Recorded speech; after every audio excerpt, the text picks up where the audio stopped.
Hey guys, what's up? My name is Matthew. I'm Walter. Welcome back to Provoke Total Fitness, Mind, Body, and Spirit podcast. So this is week 2 of isolation now, so we're still doing the webcam chats. Hope everybody is enjoying these as much. I mean, still the same information. You still get to see our pretty faces every week. Hey, So, if Seth Meyers and Jimmy Kimmel and all those guys can do it, why can't we? yeah, exactly right. So this week, what we decided to talk about is why you may not be making progress in the gym. And that has nothing to do with the diet or the fitness side of things that we're going to talk about. We're going to talk about the mental health side of things. So why don't you kind of give an explanation as to why that may be?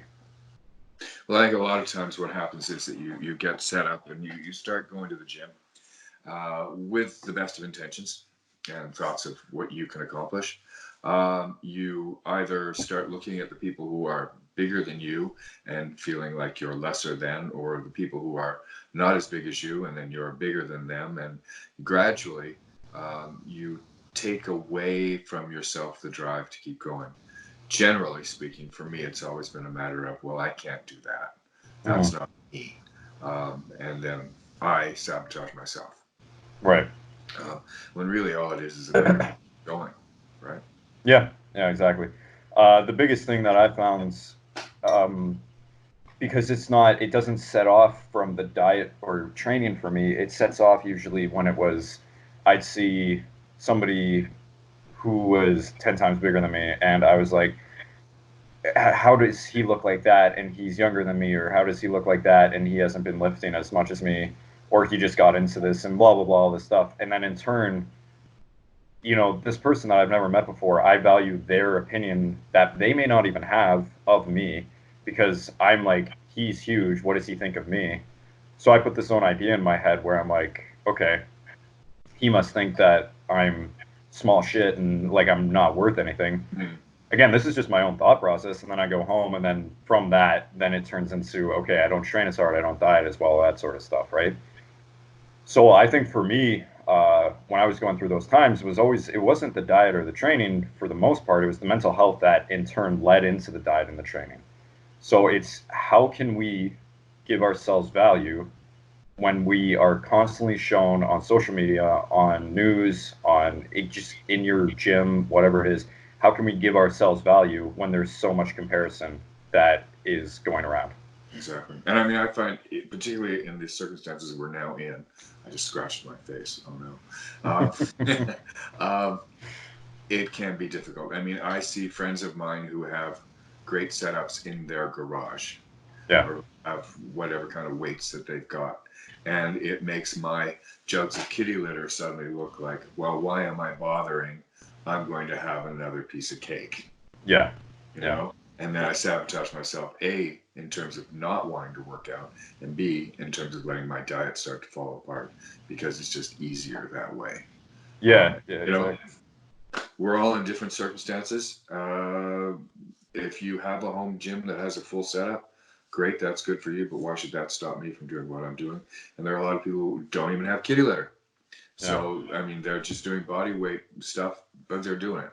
So I mean, that's another way that the circumstances now can also take away from our belief in self. Yeah. Yeah. And this is it, right? When you're going through a tough time, it's always that tough time is where all those doubts and all those opinions kind of flood in, right? And if you're somebody who's dealt with mental health issues in the past, or if you've had body image issues in the past, these are kind of the worst times, because you're going through your head and you're like, I was making progress, but now it's like it's going to stop because I'm not able to get into the gym. I'm not dieting properly, this, that, whatever it is. Um, and you have to realize, and it takes time, and it's not easy to do. And you kind of have to remind yourself every single day when you wake up is there's these circumstances that are out of my control right now. How am I going to make the best of the situation, and how can I still be my best self in the current situation? And that's tough to do. It's called the Serenity Prayer. Yeah. Uh, Yeah, it's tough to do, right? exactly. But it's up to you to be able, or it's in your best interest to remind yourself every day, I need to wake up. I need to get out of bed at a certain time. I need to brush my teeth. I need to shower. Just because I don't work anymore, just because I'm not in a gym anymore, doesn't mean I still can't get what I can get in, right? Exactly. So yeah, I think that's definitely an issue going on with this quarantine and that, right? I mean, for example, my family friend has a home gym, and he happened to let me work out once this week. Not much. It's just a couple weights. There was a bar, like a tiny 20-pound barbell, Mhm. and it was more than enough. It was way more than I have here, which was my roommate's resistance band and 10-pound dumbbells. So I did a shoulder workout, and the next day I wake up and I'm like, I'm not going to get the same effect of a workout. And all these things are going through my head because I'm like, yesterday was so great because I haven't felt that in a while. Today's going to be shit because I'm right back to the resistance bands or the rice bag or the backpack with books in it, that kind of thing, right? But again, make the best of the situation, and it takes time, and you just have to push through all of that negative thought. Mhm. So And that's what this is all about. It's yeah, pushing the negative thought, no matter what the circumstances in a the regular world as it was.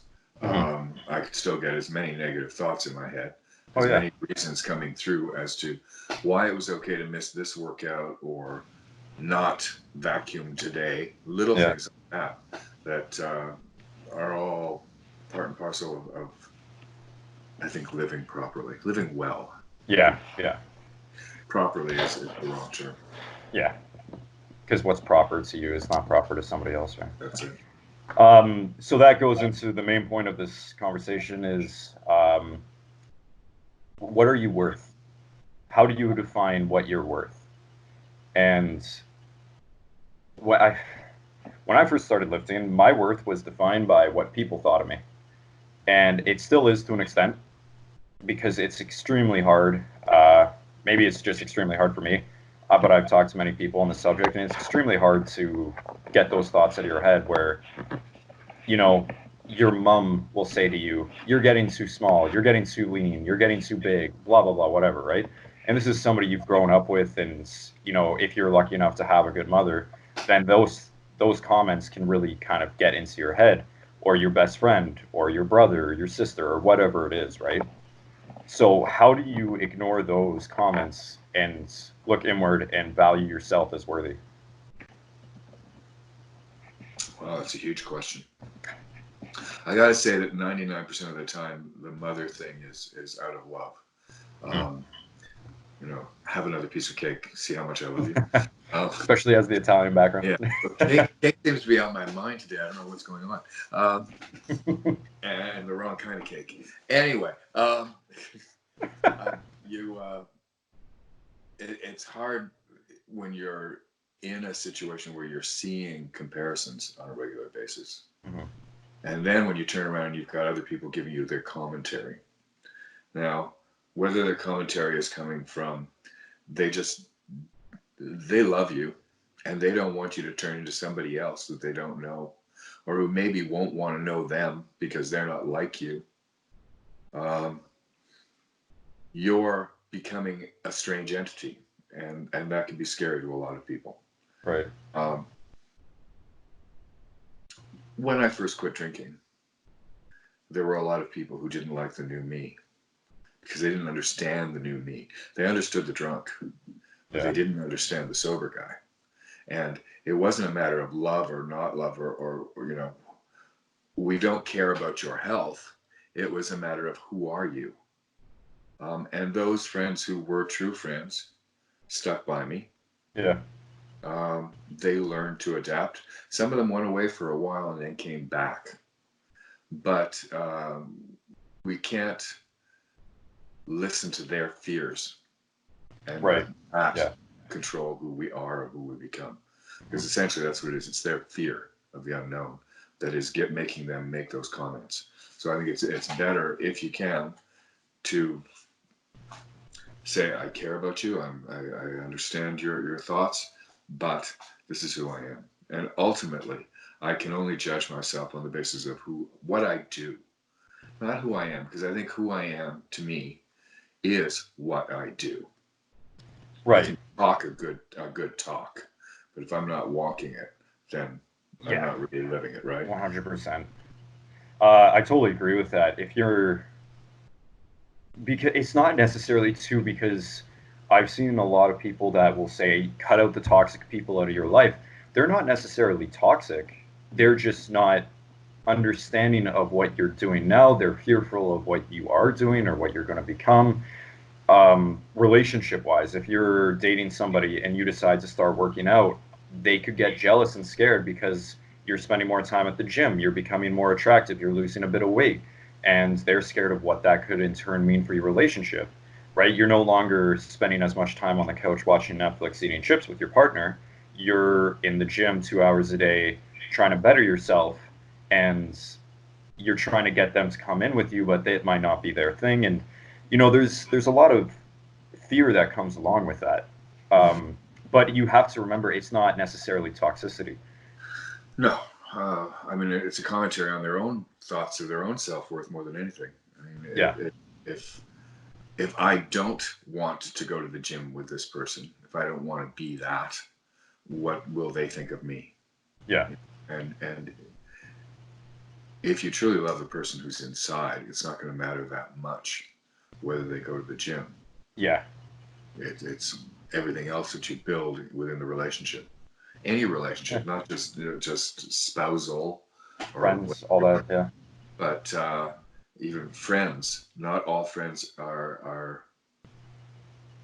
My friends will applaud what I'm doing without having the thought that I don't applaud them for not doing it. If that yeah. makes Oh, 100%. Yeah. sense. I I applaud them for being who they are, and Mhm. I support who they are. We don't all have the same drives, the same needs, you know. Well, I think that's the beautiful part about life. You're not this, as much as we've talked about, we're all snowflakes and we're all different, but we all kind of melt together when, Yeah, I think that's the beautiful part of it is we're still different, but we can still appreciate what others are doing, yeah. right? Um, yeah, and that's where it comes in is just I'm not going to name any names, obviously, but I've been in past relationships where my partners have thought that they needed to work out, or they thought that I was unhappy that they didn't work out, and I was like, if I started dating you while you were not working out, what makes you think that I want to change you to make you work out? Or like there's no part of me that really cares that you may not want to work out or even like working out. You have your own interests and passions. Gym's a passion for me. If you enjoy it, great. That's awesome. We can share that passion. If not, I can teach you about my passion. You can teach me about yours, and we can still get along in a mutual, loving relationship. And we both get better for having learned from each other. Exactly. I think a relationship that if you live together, eat together, sleep together, work out together, do everything together, what do you have new to bring to the relationship? Exactly. Um, Even if it's just that you work separately and you can come back and say, oh, you know what happened to me at work today? You're bringing something new to the relationship. Yeah. So to have someone who is passionate about something that they can share with you, and you can and will share your passion in terms of discussion and appreciating, then Hmm. I think you've got it made. Yeah. And I think that's where it comes into the worthiness of yourself, or how you define yourself as if you're worth it. Um, it comes down to, yeah, there's all these outside opinions, but it comes down, are you happy and are you trying to do your best and live your best kind of life for what you believe Mhm. that could be, sorry. It doesn't come down to, if your partner, if your friends, if your family, if they think this is better for you, then I don't really think that's, a good way of trying to figure out your self worth. I was in high school. I went to a university prep school. I was lucky enough to go to a university prep school, and everybody in that school um, was pretty much forced into either engineering, a medical science, or a what else? Business. Can remember the MBA. last. Exactly. So those were the three. If you didn't go into that, like I didn't, you were like, oh my God, what are you doing? I went into fashion. I had friends that went to art. Luckily, the friends that went into art and my parents, like when I told my parents I wanted to do fashion, crazy supportive.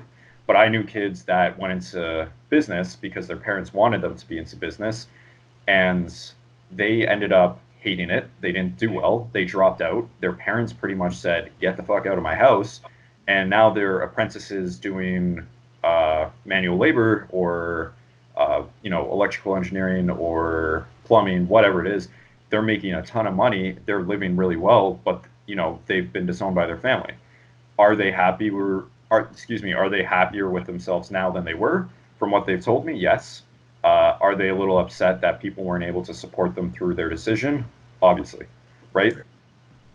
Um, I worked with a woman who wanted to be a personal trainer, mhm. but she was already a law student. Her parents had made her go into that field. Yeah.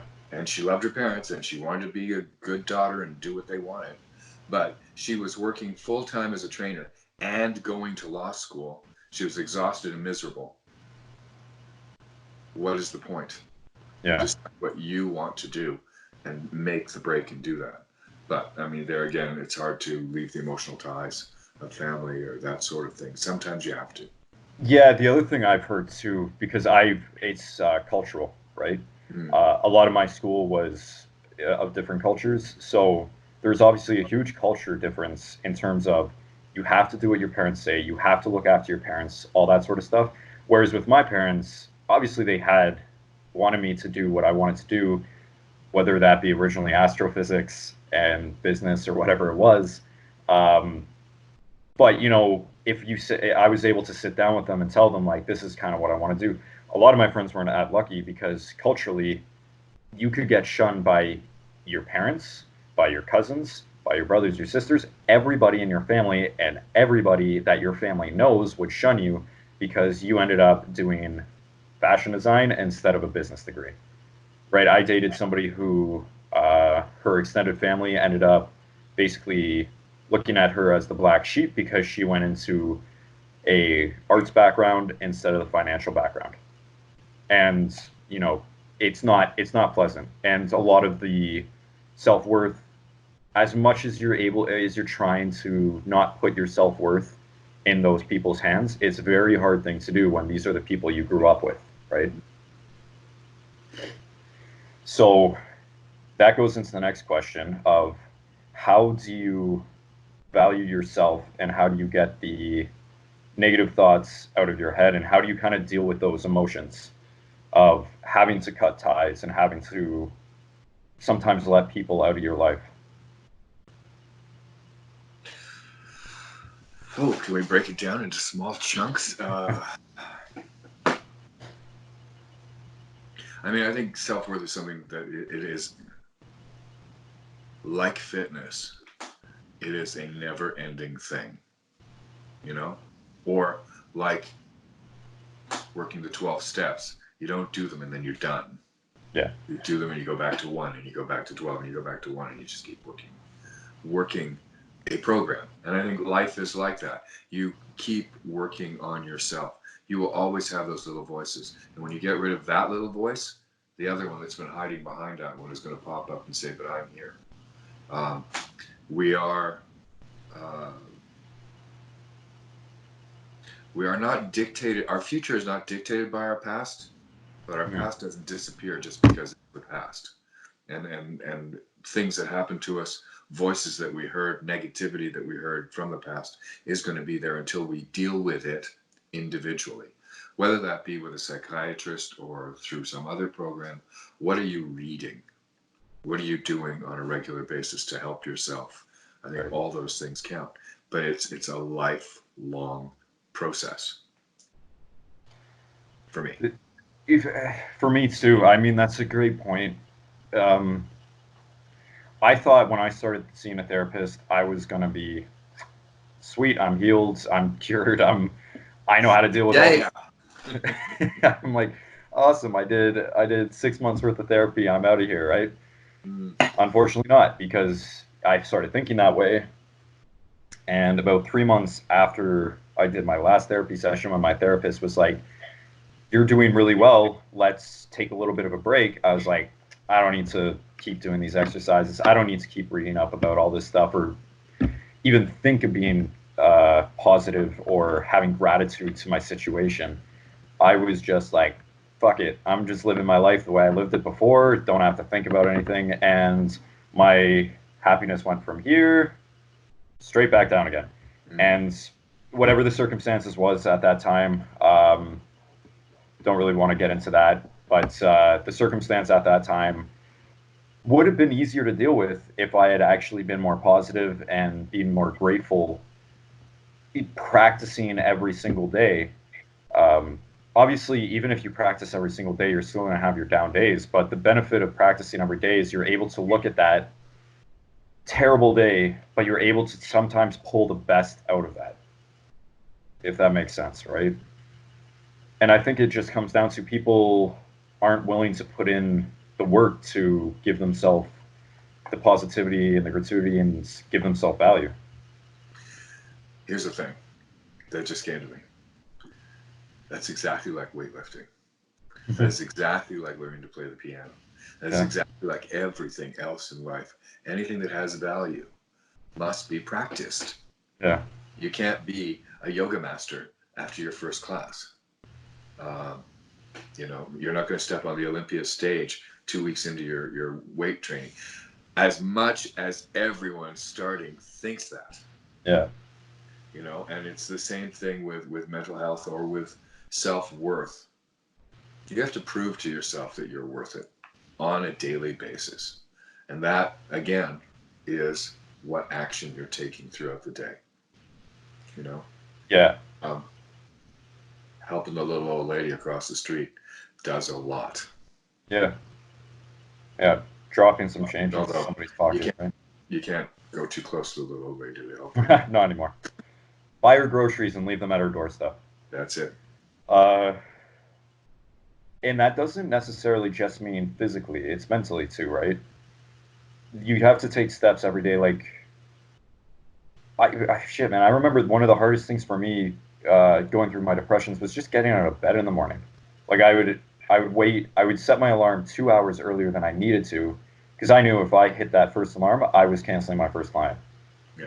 At least if I had 2.5 hours, 2 hours ish to kind of push myself to kind of start thinking more positively, then I was able to get out of bed at least and shower and then continue my day from there. I mean, the biggest achievement for me during those times was even just getting into the shower and walking to work and doing a client. I mean, that was a lot for me. There's been days where just fuck, getting up to brush my teeth was a good day. To drinking some water was a good day. And people, you need to realize like that could be, that's the small step that you need to take over a long period of time to then develop another small step. And Mm. then you do that one for a long time and then you develop another, right? It's not like, and it's the same with fitness. I never tell my clients, we're going to take your crappy diet and we're going to completely rearrange it. And I'm going to get you to follow 6 meals a day of just chicken rice and broccoli and spinach and cream of rice and oatmeal and whatever else. Tomorrow. Whereas, yeah, whereas you were eating, you know, rice cakes for breakfast with peanut butter, and then you would wait till dinner time and you'd have a hamburger. Yeah. Like you're not doing that. Oh, there's Timmy's in between. Oh, I forgot. Yeah, your lattes and all that, right? Yeah. Um, but yeah, this was it. I started off as a trainer doing that, and when none of my clients made progress, I was like, "What's wrong with them? Why aren't they?" And I realized it wasn't me, or sorry, it wasn't them. It was me that was the issue, because you can't throw something at somebody who's never been through this experience or never actually tried dealing with that experience and just throw the whole plan at them. You have to take it step by step.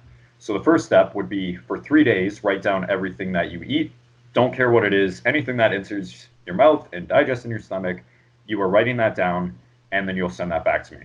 If you can take pictures of your food, even better.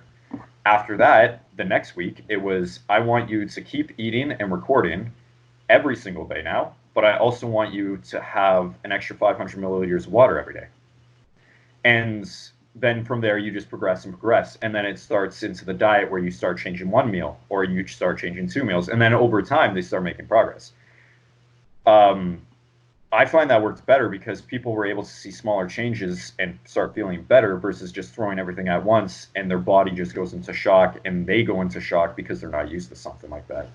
And it's the same thing with mental health in that case, where if you tell somebody, stop being sad, just be happy, it Stop. like stop. Like is that helping them at all? Yeah. Like why can't you just get out of bed and shower and go to the gym and be productive and go to work and stop crying all the time? Is that that's not helping anybody. You're an asshole for Yeah. saying that. I mean, it's maybe in your best intention. I totally understand that because you may not be going through that. It's your best intention because you want them to feel better. But is it helping them at all? No, it's probably making them feel even worse, right? Um, so from that, I think when you value yourself, you have to look at the small things. You have to constantly be trying to progress and trying to live the life that you believe is your best life. And again, if your best life is Bill Gates' net worth with Gal Gadot, or however you Wonder Woman as your wife, Yeah. like if that's if with the Lamborghini out front of your house, if that's what you envision as your best life, perfect. But you have to realize it's going to take a lot of time to get there, and you have to figure out how can you still keep your self worth when you're at zero Well, net I mean, worth, Bill used to work in his garage putting together computers. right? And people just they just want A to B. They don't want to deal with the ups and the downs, the fact that you will fail and you'll have to still get up the next day and push yourself to do it all over again. Yeah. Right? If you want to add anything in. No, I think that that's pretty much it. You know, it doesn't hurt to occasionally take the time to write down what your values are, what you think is the best life to have. Mm-hmm. What do you really want? Why do you really want those things? Because sometimes you may find out that it's not, you don't want that net worth. You want that freedom. Mm-hmm. He's got the freedom to do whatever the hell he wants. Well, can you get the freedom in other ways? What is freedom? What does it all mean to you? All those things are questions that you can ask yourself. But I think you have to also realize that a year down the road, your answers may change. You may find out, okay, I've done this and I made this change and it's pointing me in that direction, not in that direction. So now I'm going to go and I'm going to explore over here. Yeah. The road less traveled uh, is how you find great value, I think. Yeah, for sure. For sure. I would have never like I don't regret any point in my life, because I find every point that I've lived, no matter how shitty the situation may have been, as a learning experience to become a better person. Because it's the path that has led me to where I am and where it's going to lead me to go. Again, I'm not. I've mentioned I'm not super spiritual, but I am in the line of if I do believe that everything happens for a reason if you put the work into it. If that makes sense, right? Hopefully that makes a little bit of sense. You are given the doorways to go through. You have to step through one or the other and then do some work. You're Yeah, right. there I you go. think Yeah, that absolute sense. yeah. And one of my favorite quotes, and hopefully you'll actually know where this is from. Not all who wander are lost. I I, think but I don't know where it's from. So, Lord of the Rings. okay. Um, I hope it's Lord of the Rings. Oh my God. Anyways, not all who wander are lost. It applies well because, like you said, you may be doing so much in your own power to get to what you think is happiness, but all of a sudden it diverges into the next lane, and you're like, I don't want to explore this. I have to do that. But no, if you're wandering through life like everybody is, you may not be lost. You're just trying to figure your way and figure the best way. Mm. And you, Um, go ahead. no, no, that was it. Yeah, Well, I was going to say, and you have to realize, I'm looking at it from 63. You're looking at it from 22. yeah, The path changes as you walk it. yeah, You know, as you get further into the forest, you see, oh, there's light over there. I'm going to go in that direction or that direction, and you'll be led by something internal. This is spiritual, I guess, that is taking you to where you need to be. to learn what you need to learn. I firmly believe that's the whole purpose of being here, is just to learn, right? Yeah. So, uh, what I wanted out of life at 17 changed radically by the time I was 27, and again by the time I was 37. And one's view of life, one's goals will change all the time throughout your life. Be aware of that fact. Now, you don't necessarily go, oh, look, you're not a fish going for shiny things, right? Although as a Pisces, I am a little bit. You make a sensible decision. Think, is this right for me? Is this not right for me? But allow yourself to go in the direction of your heart, I think. So well put. How many times have you been in a relationship where you thought you had to stay in it because it could get better? And then, right? Um, and then 6 months down the line, you're like, did I think that was what life was supposed to be? Or was that all that I was expecting? And then, just stuff like that. Another point you made was the fact that at 17, 27, and 37, you all had a different radical view of what you wanted to do or what life was, right? I mean, it just from 17 for me to 22, it's been a huge change. I still feel the same way that my goal in life is to be happy, but my goal in life at 17 to be happy looks a lot different at 22, if that makes sense. I'm expecting life to be happy because of something I'm doing now, whereas at 17 I thought happiness would have come from whatever it was at 17, right? Famous fashion designer. Sure, I would be extremely happy if that came true now, but that's not how I'm valuing myself or my happiness at 22. And I'm sure within a year it'll change, and the year again it will change. Does it mean I'm wrong or that I'm not dedicated to what I'm trying to do? No, it's just that my life just I have to follow the path that I believe is best for me. Yeah, we evolve as beings. Yeah.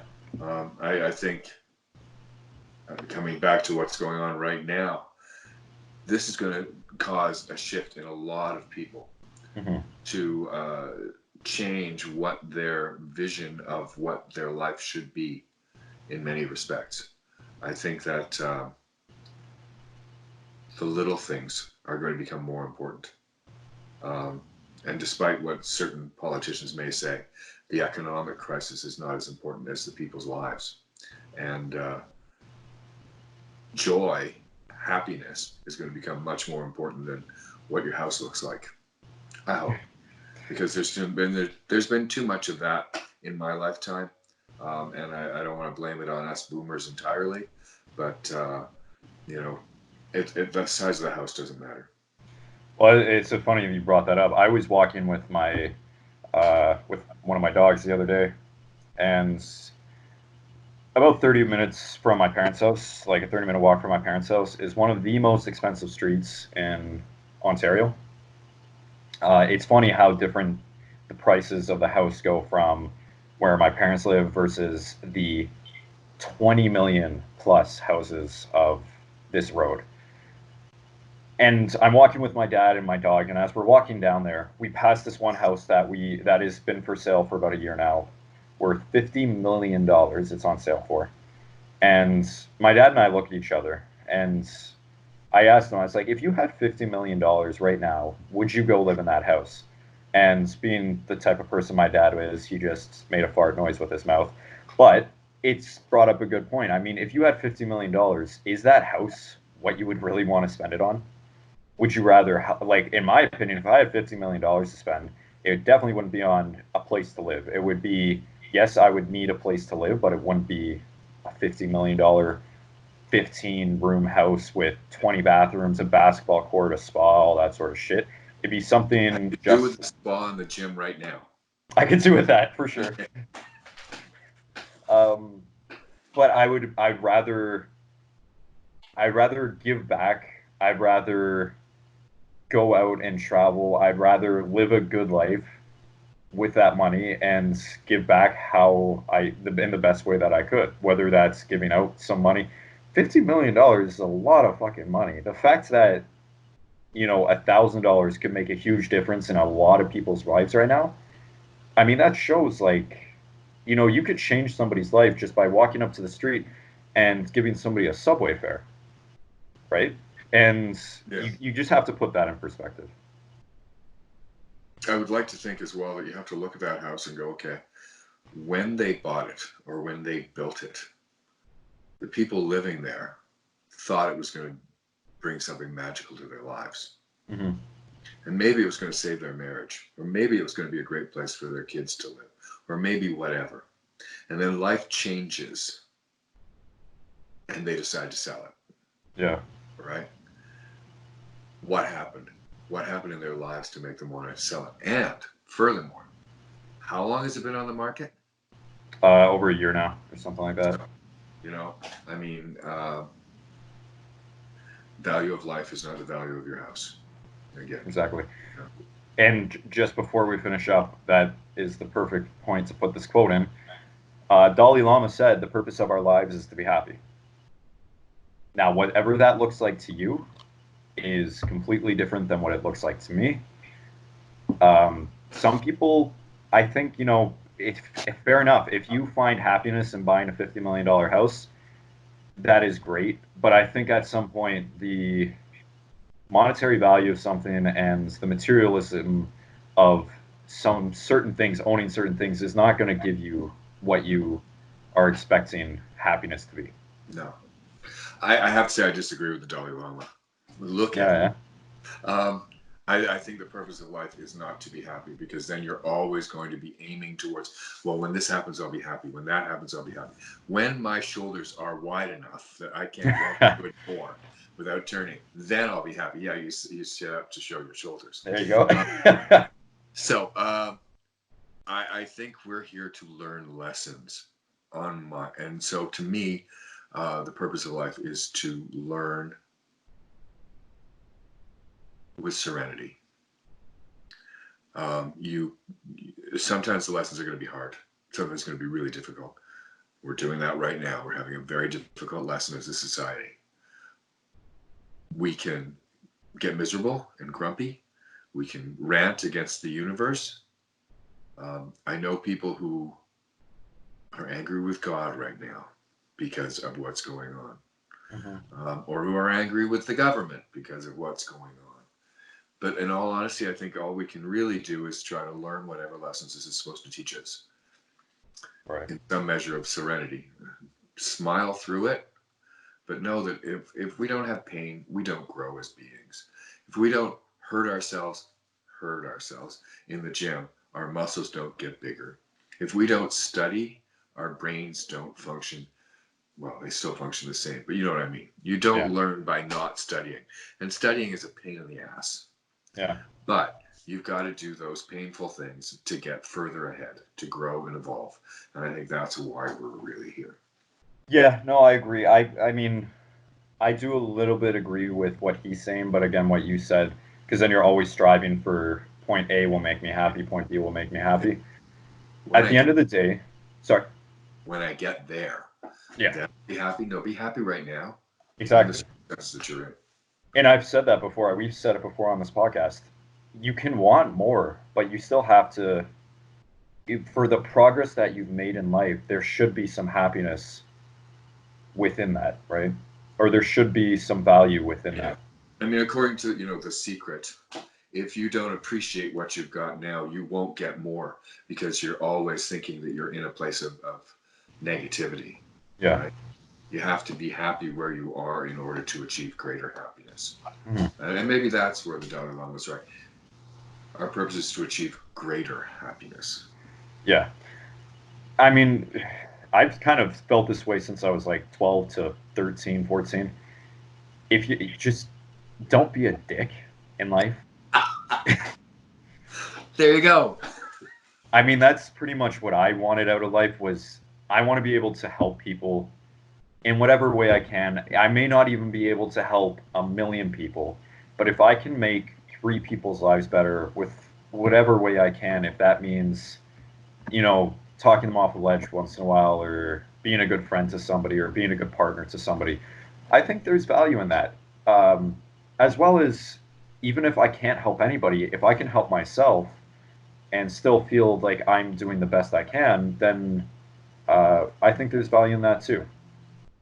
So I think at the end of the day, valuing yourself, value I can't pronounce that word today. Valuing your happiness is extremely important, and I think at the end of the day, that's what it comes down to. You just need to look back. You need to look inward and realize I am worth it because of what I am trying to do and what I'm trying to achieve and what I've been through and what I'm going to go through, whatever that might be. Perfect. Right? Yeah. That's 41 minutes right there. So Okay. I think we. Well, then I have one last thing to say, because Yeah. you asked me for quotes, and I didn't give you the third quote. Right. So here's the third quote now. Okay. Yeah. If you can't love yourself, how the hell are you going to love someone else? Can I get an amen up in here? Woo! There you go. All right, guys. Hope you enjoyed this podcast. We'll be back next week, probably midweek or something like that. We'll figure something out. Maybe we'll talk about something completely off topic again. Yeah. Why not? Okay. Save some of the podcast. But anyways, guys, hope you enjoyed this. Once again, I'm Matthew Smith. I'm Walter Young. And we will be seeing you. Sorry. Let us know any of your questions. Right. DM us, please. Yeah. Actually, we'll do a Q&A this week. Why don't we do that? Okay. Good. Because we've gotten a few questions that we haven't actually answered. So Perfect. we'll do a Q&A. Perfect. Perfect. All right, guys. Take care. See ya.